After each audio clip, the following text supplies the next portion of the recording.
भारत स्वतंत्रता के बाद के संस्मरण और राजनीतिक विचार। पांचवा पत्र। प्रिय मित्रों और बहनों, मैं माणिकचंद संघी, बेंगलोर, कर्नाटक राज्य से आपसे बातें कर रहा हूँ। हम सरदार वल्लभ भाई पटेल को भूल नहीं सकते, जो भारत के महान सपूत, महान राजनेता और एक भारत गणराज्य के संस्थापक पिता और राष्ट्रीय कांग्रेस के प्रमुख नेताओं में से एक थे। ये भारत के सामाजिक नेता थे।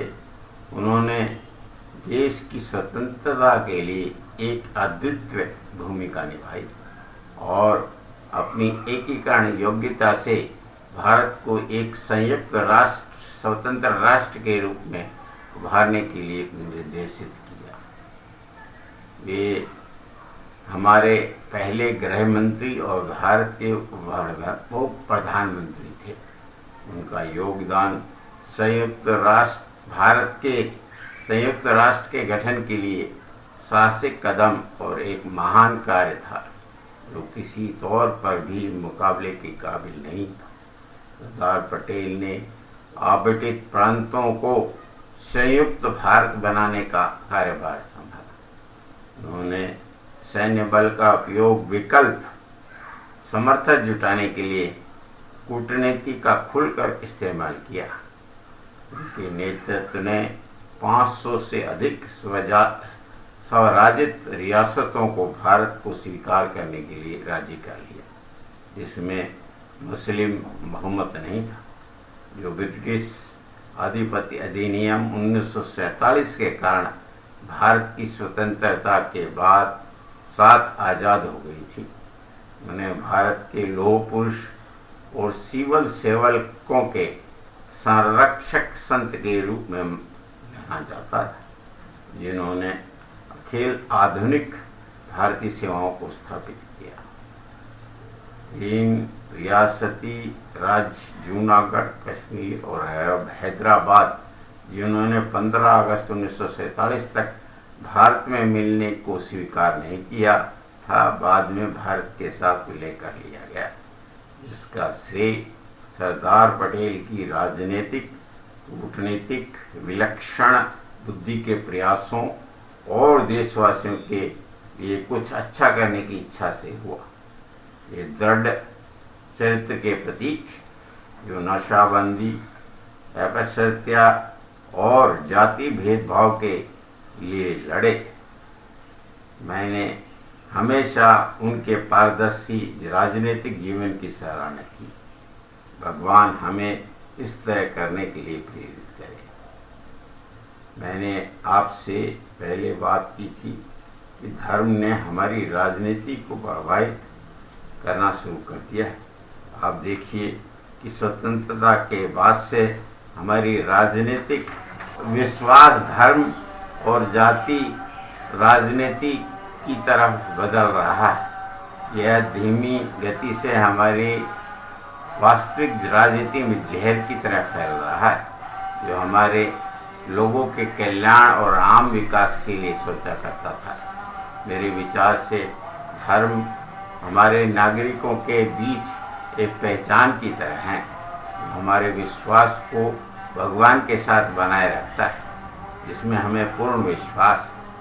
धर्म हमें सिखाता है कि हम कैसे शांति के रास्ते और भगवान की ओर पहुंच सकते हैं। यह हमारे समाज में विशेषतः दोस्ती और भाईचारे को बनाए रखने में मदद करता है। हर धर्म का उस अदृश्य शक्ति और ताकत में विश्वास होता है जिसको हम पूछते हैं, यानी कि पूर्ण भगवान।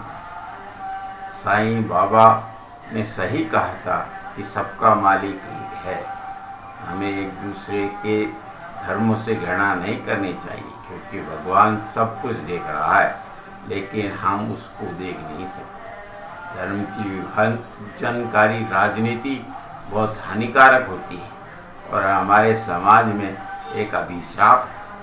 आपको समझना चाहिए कि हमारा आपका अस्तित्व दूसरे के अस्तित्व पर निर्भर करता है। और आप अपने को केवल जभी खुश महसूस कर सकते हो जब दूसरे खुश और आनंददायक महसूस करें। जय भारत। मैं आपसे विनती करता हूँ कि आप मेरे साथ मन संतोष के लिए भगवान की स्तुति की आराधना में शब्दों का उच्चारण करें। ओ वाहेगुरु वाहेगुरु वाहेगुरु जी, वाहेगुरु वाहेगुरु वाहेगुरु जी, वाहेगुरु वाहेगुरु वाहेगुरु जी, वाहेगुरु वाहेगुरु वाहेगुरु जी। ओम नमो शिवाय, ओम नमो शिवाय, ओम नमो शिवाय, ओम नमो शिवाय। हरे राम राम राम हरे हरे, हरे कृष्णा कृष्णा कृष्णा हरे हरे, हरे राम राम राम हरे हरे, हरे कृष्णा कृष्णा कृष्णा हरे हरे, हरे राम राम राम हरे हरे, हरे कृष्णा कृष्णा कृष्णा हरे हरे, हरे राम राम राम हरे हरे, हरे कृष्णा कृष्णा कृष्णा हरे हरे। ओम श्री वेंकटेश्वराय नमः, ओम श्री वेंकटेश्वराय नमः, ओम श्री वेंकटेश्वराय नमः, ओम श्री वेंकटेश्वराय नमः।